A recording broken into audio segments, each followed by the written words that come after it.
अब लोग ये कहेंगे कि जिन लोगों ने आईफोन 16 खरीद लिया वो आईफोन 17 आने के बाद पछताएंगे। आईफोन 17 खरीदने के बाद लोग कहेंगे कि अब आईफोन 18 आने पर वो पछताएंगे। दरअसल कोई नहीं पछताएगा।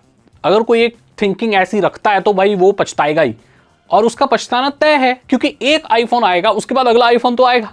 ऐसा थोड़ी होगा कि ये दुनिया का आखिरी आईफोन है, इसके बाद कोई नया आईफोन नहीं आएगा या कोई भी नई टेक्नोलॉजी नहीं आएगी। It is not possible. And that means अगर आप ऐसी थिंकिंग रखते हैं तो आपका पछताना तय है। लेकिन अगर आप ऐसी थिंकिंग नहीं रखते हैं तो आप कभी नहीं पछताएंगे। हमें स्मार्टफोन इसलिए खरीदना चाहिए क्योंकि वो हमारी नीड्स को फुलफिल करना चाहिए, और इसलिए नहीं खरीदना चाहिए क्योंकि हम लेटेस्ट आईफोन यूज कर रहे हैं। तो ऐसी थिंकिंग रखोगे तो वो थिंकिंग आपकी पीछे जाती जाएगी, क्योंकि नए फोन आते जाएंगे और आप पछताते रहोगे। पूरी जिंदगी आप दुखी रहोगे। जो है उसको यूटिलाइज करो, उसमें खुश रहो जब तक वो आपका पर्पस फुलफिल कर रहा है। इसी के साथ आज हम बात करते हैं, एप्पल आईफोन बहुत ही जल्दी अपने फोल्डेबल्स लॉन्च करने वाला है। उसके बारे में मिंग ची कुओ, जो कि एक लीकस्टर हैं और जो अंदर की बात बताते हैं, उन्होंने काफी चीजें बताई हैं कि आईफोन अगला जो फोल्डेबल है वो कैसा आने वाला है। इसलिए मैंने कहा कि पछताएंगे लोग, क्योंकि अभी लोग आईफोन 16 यूज कर रहे हैं, 16 प्रो जो भी है, तो अब उन्होंने तो पैसे काफी दिए हैं। लेकिन अभी एक साल बाद 1.5 साल बाद या जो भी है आईफोन आएगा जो फोल्ड होता होगा, नए कैमरा सिस्टम के साथ आएगा। तो बात करते हैं कि क्या पता चला है। देखो, जो फोल्डेबल आईफोन है उसके लिए जो स्क्रीन बनेगी वो अल्ट्रा थिन ग्लास यूटीजी, जो सैमसंग का सबसे पतला ग्लास है फोल्डेबल्स के लिए, उससे बनेगी। और आईफोन जो फोल्डेबल्स आएंगे उसके लिए स्क्रीन सैमसंग ही बनाएगी। वो लोग सैमसंग पे रिलाई करेंगे, फॉक्सकॉन के साथ ये लोग अपना प्रोडक्शन वगैरह करेंगे। एंड जो ये आईफोन होगा फोल्डेबल, ये 4.5 mm की थिकनेस होगी खुलने के बाद, वेरी वेरी थिन, बहुत पतला भाई। और मुड़ जाने के बाद वही 8-8.5 mm की हो जाएगी। जो कि कंपेयर करें कि आगे आने वाला जो Z मॉडल है, सैमसंग का फोल्ड Z है जो भी है, उससे भी ये पतला होने वाला है, प्रीमियम होने वाला है। एल्यूमिनियम बॉडी के साथ 5000 mAh की बैटरी मिलने वाली है, जो कि लॉन्गर यूसेज आपको प्रोवाइड करेगी। और ये देना बहुत ही ज़रूरी है, क्योंकि अगर आपका फ़ोन जब बहुत बड़ा हो जाता है खुलने के बाद, तो उसकी बड़ी स्क्रीन है एंड देन सिस्टम भी उसी हिसाब से पावर लेगा, तो बैटरी बड़ी लगानी पड़ेगी। तो 5000 mAh की बैटरी आईफोन्स में आने लगेगी। उसके बाद डुअल कैमरा सेटअप देखने को मिलेगा, और कैमरा नेक्स्ट लेवल देखने को मिलेगा। नेक्स्ट लेवल मतलब कुछ एक अलग रेवोल्यूशनरी चीज़ कैमरा में आईफोन बहुत ही जल्दी लाने वाला है। तो इसलिए मैं कह रहा था, जो लोग ये सोचते हैं कि भाई हमारी टेक्नोलॉजी पर, वो पछताएंगे, क्योंकि अब नई टेक्नोलॉजी तो आती चली जाएगी। प्राइसिंग की बात करें तो यहाँ पर कुछ कम यूनिट्स बनाने वाली है एप्पल कंपनी। देखो क्या होता है कि जब भी कोई महंगा प्रोडक्ट होता है, उसका जो प्रोडक्शन होता है ना, वो नॉर्मल प्रोडक्शन से कम होता है। इसमें क्वांटिटी का बहुत ज़्यादा फेरबदल होता है। जैसे कोई महंगा प्रोडक्ट है तो उसमें ना कम डिवाइसेस बनाकर, कम यूनिट्स बनाकर भी कंपनी बहुत पैसा कमा लेती है, क्योंकि पर डिवाइस की जो मार्जिन होती है वो बहुत ज़्यादा होती है।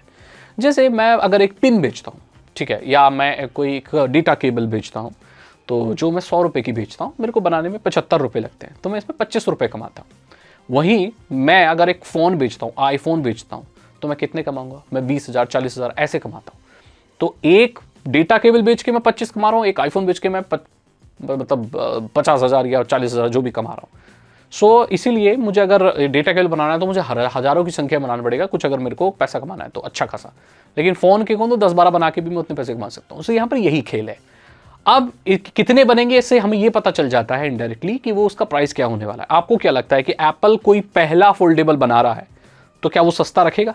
क्या वो बजट के लोगों के लिए होगा? पहली बात तो आईफोन जो बनते हैं वो बजट के लोगों के लिए बनते नहीं है। आईफोन 16e निकला है, वो भी बजट वाले लोगों को बोलकर बिक रहा है, लेकिन वो हमारे बजट के बाहर है। इनका बजट भी हमारे बजट के बाहर होता है। ये मिडिल क्लास लोगों के लिए यही होता है भाई। बहुत महंगी चीज़ है, 50,000 समझ रहे हो, 40,000 समझ रहे हो, बहुत पैसे होते हैं ये, बहुत पैसे होते हैं ये। आप इसे, ठीक है, यूट्यूबर्स इसको बोलते हैं मिड रेंज है, भैया ये बहुत लोगों के लिए लग्जरी है। 40,000 ऐसे ही नहीं आते, बहुत मेहनत करनी पड़ती है। तो बात यही है।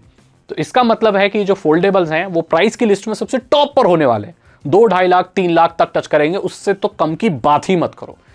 तो इससे यही उठता है कि आईफोन के फोल्डेबल्स आएंगे, लेकिन हर कोई इसको अफोर्ड नहीं कर पाएगा। बात करें इनके एप्पल इंटेलिजेंस के सीरी की, तो 2026 तक तो उसका कोई नामो निशान नहीं है। अभी आपको पता होगा इस साल के एंड में आईफोन 17 वगैरह लॉन्च करने वाले हैं। आईफोन 17 एयर के बारे में बात हो रही है। पतला डिवाइस है, यानी कि अब आईफोन और पतले होने लगेंगे और इसकी पहली झलक आपको आईफोन 17 एयर में देखने को मिल सकती है, जो कि बहुत पतला डिवाइस है, बहुत ही ज़्यादा पतला और नया कैमरा सिस्टम के साथ आएगा। एंड यही भी माना जा रहा है कि जो वही कैमरा सिस्टम अपने फोल्डेबल्स में भी वो लोग इस्तेमाल करने वाले हैं। सो बात यही है कि फोल्डेबल्स आ रहे हैं एप्पल के, लेकिन हर किसी के लिए नहीं। अगर आप 2.5 लाख 3 लाख रुपए खर्च कर सकते हैं तो शायद ये फ़ोन आपके लिए है, अन्यथा ये आपके लिए नहीं है। इसलिए आप जो भी आईफोन अभी होल्ड करते हो, आईफोन 11 के बाद वाला, उसमें आपको iOS के सपोर्ट मिलेंगे, नेक्स्ट अपडेट मिलेंगे, आप सारी चीज़ें कर सकते हैं अगर आपका पर्पस फुलफिल हो रहा है। मैं अगेन बोल रहा हूँ, शुरुआत में भी कहा था, अभी भी कह रहा हूँ, अगर पर्पस फुलफिल हो रहा है तो वही फ़ोन आपके लिए बेस्ट है। नो मैटर एप्पल कितने भी नए प्रोडक्ट निकाल ले, क्योंकि हमारी ज़रूरत जो है अगर वो पूरी हो रही है तो हमें दुनिया में तो बहुत चीज़ें निकल रही हैं, तो हमें वो सब थोड़ी खरीद लेनी है। इसी के साथ इस वीडियो को मैं ख़त्म करना चाहता हूँ।